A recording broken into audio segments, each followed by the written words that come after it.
walking in love and humility. Ephesians chapter 4 verses 1 to 3. Maayong adlaw mga igsuon. Praise God for another day to reflect on His words and to walk in His ways. Mga igsuon, have you ever wondered unsay tinuod nga pasabot sa kinabuhi nga Kristohanon? Is it all about going to church, reading the Bible, or praying before meals? Yes, I know these are important. Pero ang kinabuhing Kristohanon, it's not only about the things we do for God. It's all about how we walk with God every day. The way we live, the way we love, and the way we relate to others. That is why Apostle Paul, even while he was in prison, he wrote these powerful words in Ephesians chapter 4, verses 1 to 3.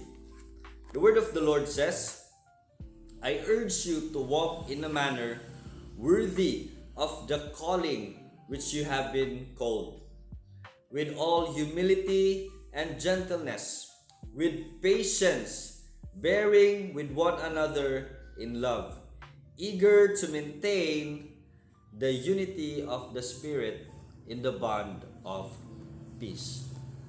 Mga igsuon, Apostle Paul was not giving an option.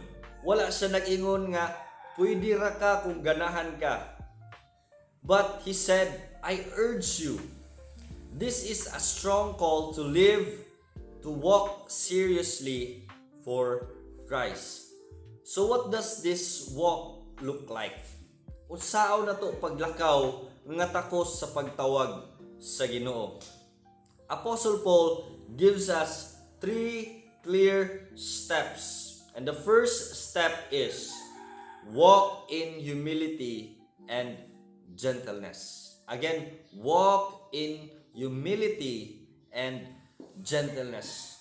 The world says, exalt yourself, show your greatness, ipakita kung unsa ka kamaayo. Pero ang Ginoo nag-ingon, humble yourselves and you will be lifted up. Kasi humility is not weakness.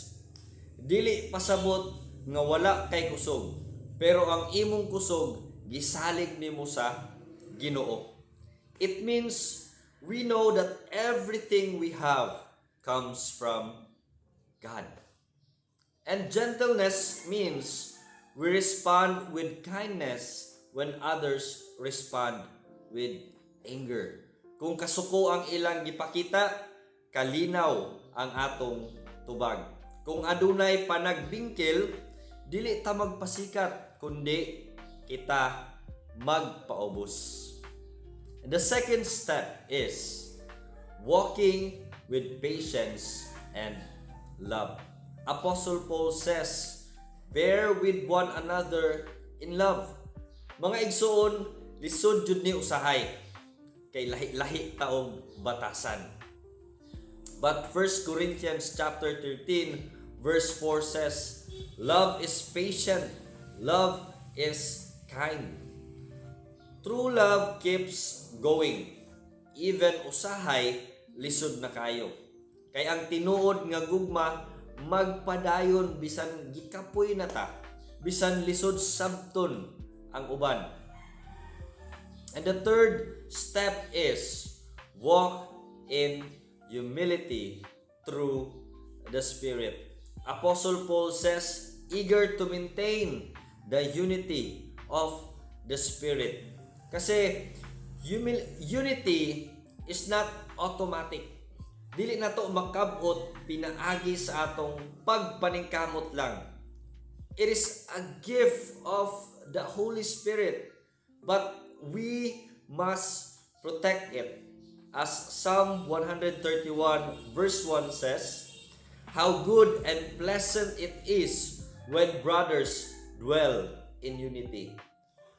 When pride takes over, division follows. Pero kung naa kay pagpaubos o pagpasaylo, peace will overflow in your life. Kasi Christian life is not only about knowing theology. It is about living out in humility, patience, and in love.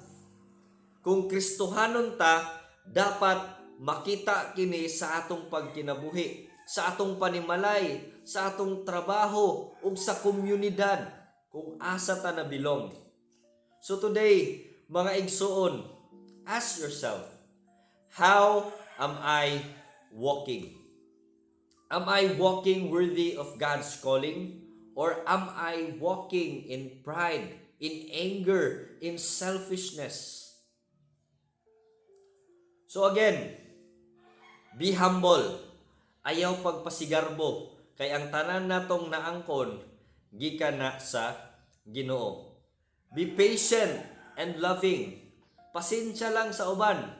Kay kita pud usahay, lisod sabton. Love them even when it's easier to give up. And lastly, protect the unity. Ayaw pagsugod og away.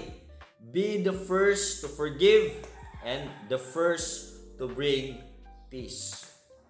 And if we live like this, people won't just see us. They will see Christ in us. This is what happens when we walk worthy of God's calling. Daghang salamat and God bless everyone.